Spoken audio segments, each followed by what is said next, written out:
வணக்கம். இந்த வீடியோவில் ரொம்பவே ஹெல்த்தியான டேஸ்டியான ஒரு வெயிட் லாஸ் ரெசிபி தான் சமைக்க போகிறேன். வாங்க வெஜ்ஜி மசாலா ஓட்ஸ் இப்போ எப்படி பண்ணுறதுன்னு பார்த்துடலாம். இந்த டிஷ்ஷுக்கு தேவையான பொருட்கள் என்னென்னு முதல்ல பார்க்கலாம். நான் வந்துட்டு 1 கப் அளவுக்கு ஓட்ஸ் எடுத்திருக்கேன். ஓட்ஸில் வந்து 3 வெரைட்டி இருக்குது. Normal oats, steel cut oats, அப்புறம் ரோல்டு ஓட்ஸ் இருக்குது. நான் வந்து ரோல்டு ஓட்ஸ் எடுத்திருக்கேன். இந்த அளவு ஓட்ஸுக்கு நான் வந்து ஒரு மீடியம் சைஸ் வெங்காயத்தை பொடியாக கட் பண்ணியிருக்கேன். கூடவே 2 சின்ன தக்காளி இல்லைனா ஒரு மீடியம் சைஸ் தக்காளியை கட் பண்ணிக்கோங்க. அதோடவே காரத்துக்கு ஏற்ற மாதிரி பச்சை மிளகாய் எடுத்துக்கோங்க, கொஞ்சம் கருவேப்பிலை எடுத்துக்கோங்க. அடுத்தது நமக்கு விருப்பமான காய்கறிகளை இந்த ஓட்ஸோடு சேர்த்துக்கலாம். நான் வந்துட்டு கேரட், பீன்ஸ் வந்து ஒரு 3லேருந்து 4 டேபிள் ஸ்பூன் வரைக்கும் ஒன்று எடுத்திருக்கேன். இது கூடவே ஒரு 2 டேபிள் ஸ்பூன் போல் ஒவ்வொரு கலரில் இருக்கக்கூடிய அந்த கொடை மிளகாய்களை எடுத்திருக்கேன். இது கூடவே முளைக்கட்டின பட்டாணி எடுத்து வச்சுருக்கேன். நீங்கள் வந்து நார்மலாக ஊற வச்சு சமைக்கிற பட்டாணி, அப்படி இல்லைன்னா பச்சை பட்டாணியை முளை கட்டாமையும் யூஸ் பண்ணிக்கலாம், உங்கள் விருப்பம்தான். இது கூட முட்டைகோஸ் வந்து கொஞ்சமாக கட் பண்ணி எடுத்து வச்சுருக்கேன். ரொம்ப பொடியாக கட் பண்ணிக்கோங்க எல்லா காய்கறிகளுமே. அடுத்தது பார்த்திங்கன்னா மசாலா ஐட்டம்ஸ் எடுத்து வச்சுருக்கேன். இதில் வந்துட்டு சீரகம் தாளிப்புக்காக ஒரு 1/2 டீஸ்பூன், அது கூட உப்பு தேவையான அளவுக்கு எடுத்திருக்கேன்.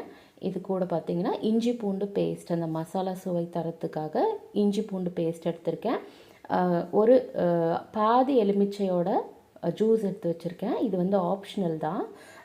இது கூடவே மசாலா பொருட்கள் வந்து தனி மிளகாய் தூள், தனியாத்தூள், கரம் மசாலா, மஞ்சள் தூள் எடுத்திருக்கேன். தனி மிளகாய் தூள் வந்து 1 டீஸ்பூன், தனியாத்தூள் ஒரு 1/2 டீஸ்பூன், கரம் மசாலா 1 டீஸ்பூன், மஞ்சள் தூள் ஒரு 1/4 டீஸ்பூன் போல் எடுத்துக்கோங்க. இது கூட தாளிக்க தேவையான அளவுக்கு எண்ணெய் எடுத்திருக்கேன். இப்போ நம்ம செய்ய ஆரம்பிச்சிடலாம். ஒரு கடாய் சூடு பண்ணிவிட்டு அதில் கொஞ்சமாக எண்ணெய் சேர்த்துக்கோங்க. எண்ணெய் நல்லா சூடானதும் இதில் நம்ம தாளிப்புக்காக வச்சுருந்தா சீரகத்தை சேர்த்துக்கலாங்க.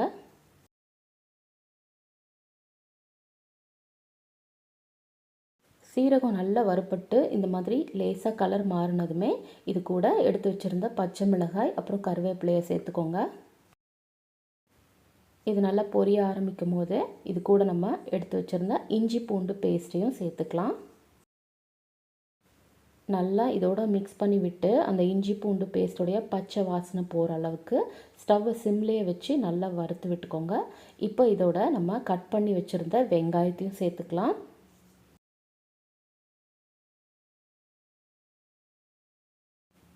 வெங்காயம் சேர்த்து மிக்ஸ் பண்ணதுமே நல்லா வதங்கி வரத்துக்காக கொஞ்சமாக உப்பு சேர்த்துக்கலாங்க.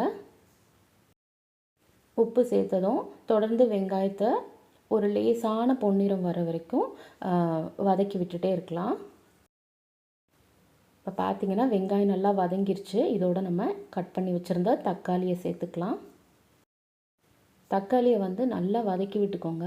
நல்லா மசிஞ்சு வந்து அந்த வெங்காயத்தோட மிக்ஸ் ஆகணும். நல்லா அந்தளவுக்கு தக்காளியை நல்லா வதக்கிக்கணும்.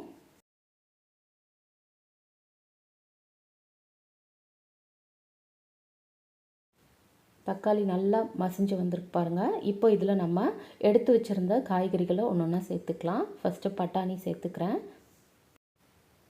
கேரட், பீன்ஸ், முட்டைகோஸ்,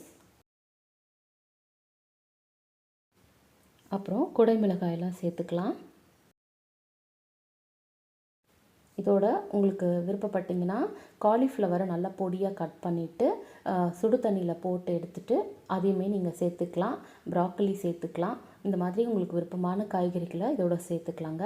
நான் வந்து இந்த காய் எல்லாத்தையும் இப்போ நல்லா வதக்கி விட்டுக்கிறேன். ஒரு 2 நிமிஷத்துக்கு காய் எல்லாமே நல்லா வதங்கினதுக்கப்புறமா நான் வந்து இதோட மசாலா பொருள்லாம் சேர்த்துக்கிறேன். எடுத்து வச்சுருந்த தனி மிளகாய் தூள், தனியாத்தூள், கரம் மசாலா, மஞ்சள் தூள் எல்லாத்தையும் ஒன்றாவே இதோட சேர்த்துக்கலாம். மசாலா எல்லாமே காய்கறியில் நல்லா கலந்து வர அளவுக்கு மிக்ஸ் பண்ணி விட்டுக்கலாம். அந்த ட்ரை மசாலாவோட ரா ஃப்ளேவர் போகிறதுக்காக நம்ம ஒரு நிமிஷத்துக்கு மட்டும் நல்லா வந்து கலந்து விட்டுட்டு இது கூட நம்ம இப்போது தண்ணி சேர்த்துக்கலாம்.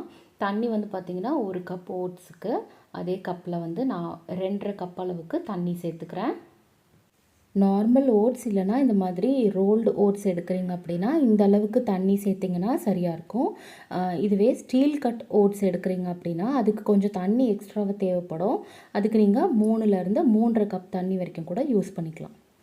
இப்போது நம்ம தண்ணி சேர்த்ததும் நல்லா கலந்து விட்டுட்டு உப்பு செக் பண்ணி பார்த்துட்டு தேவைப்பட்டதுன்னா போட்டுக்கோங்க. உப்பு சேர்த்துட்டு நல்லா இந்த மாதிரி மிக்ஸ் பண்ணி விட்டுட்டு மூடி போட்டு மூடி வச்சிடலாம். இந்த மாதிரி ஒரு 2லேருந்து 3 நிமிஷம் வரைக்கும் நல்லா வந்து கொதிக்கணும். நல்லா கொதித்ததுக்கப்புறம் நீங்கள் மூடி எடுத்துட்டு நம்ம எடுத்து வச்சுருந்தா அந்த 1 கப் ஓட்ஸை வந்து இதோட சேர்த்துக்கலாம்.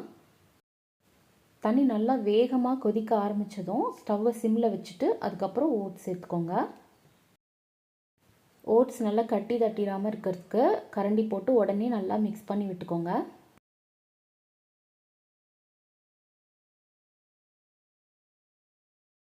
நல்லா கலந்து விட்டாச்சு. இப்போ நம்ம ஓட்ஸ் வேகிறதுக்காக ஒரு 5 நிமிஷம் மட்டும் மூடி போட்டுட்டு இதை அப்படியே வேக விட்டுருவோம். ஸ்டவ்வை வந்து சிம்லேயே வச்சு நல்லா வேக விட்டுக்கலாம். 5 நிமிஷம் நல்லா வெந்துருச்சு. ஓட்ஸ் வந்து இப்போ நல்லாவே குக் ஆயிடுச்சு. இப்போ பார்த்தீங்கன்னா உங்களுக்கு தண்ணி இருக்கிற மாதிரி தெரியும். ஆனால் கொஞ்சம் டைம் ஆக ஆக பார்த்தீங்கன்னா அந்த தண்ணியெல்லாம் இழுத்துட்டு நல்லா ஓட்ஸ் வந்து கெட்டியாக ஆரம்பிக்கும். இந்த அளவுக்கு கன்சிஸ்டன்சி இருக்கிற மாதிரி பார்த்துக்கோங்க. இப்போ நான் இதில் கடைசியாக எடுத்து வச்சுருந்த அந்த எலுமிச்சை சாறையும் சேர்த்துட்டு நல்லா மிக்ஸ் பண்ணி விட்டுக்கிறேன். கடைசியாக எலுமிச்சை சாறு சேர்க்கறதுனால ஒரு லைட்டான புளிப்பு டேஸ்ட்டோட சூப்பராக இருக்கும். அதுவும் இல்லாமல் எலுமிச்சை சாறு சேர்த்ததுக்கப்புறம் ரொம்ப நேரம் ஸ்டவ் ஆன் பண்ணி வைக்காதீங்க, அப்புறம் கசக்க ஆரம்பிச்சிரும்.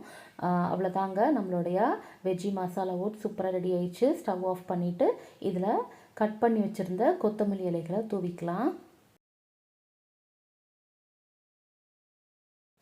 ஓட்ஸ் வச்சு ரொம்பவே ஹெல்த்தியாக டேஸ்டியான வெஜ்ஜி மசாலா ஓட்ஸ் இப்போது ரெடி ஆயிடுச்சுங்க. ஓட்ஸ் பிடிக்காதவங்களுக்கும் இந்த மாதிரி செய்து கொடுத்தீங்கன்னா ரொம்பவே விரும்பி சாப்பிடுவாங்க.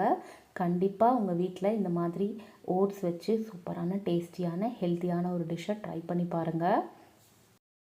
இந்த வெஜ்ஜி மசாலா ஓட்ஸ் ரெசிபி உங்களுக்கு பிடிச்சிருந்ததுன்னா லைக் பண்ணுங்கள், ஷேர் பண்ணுங்கள்.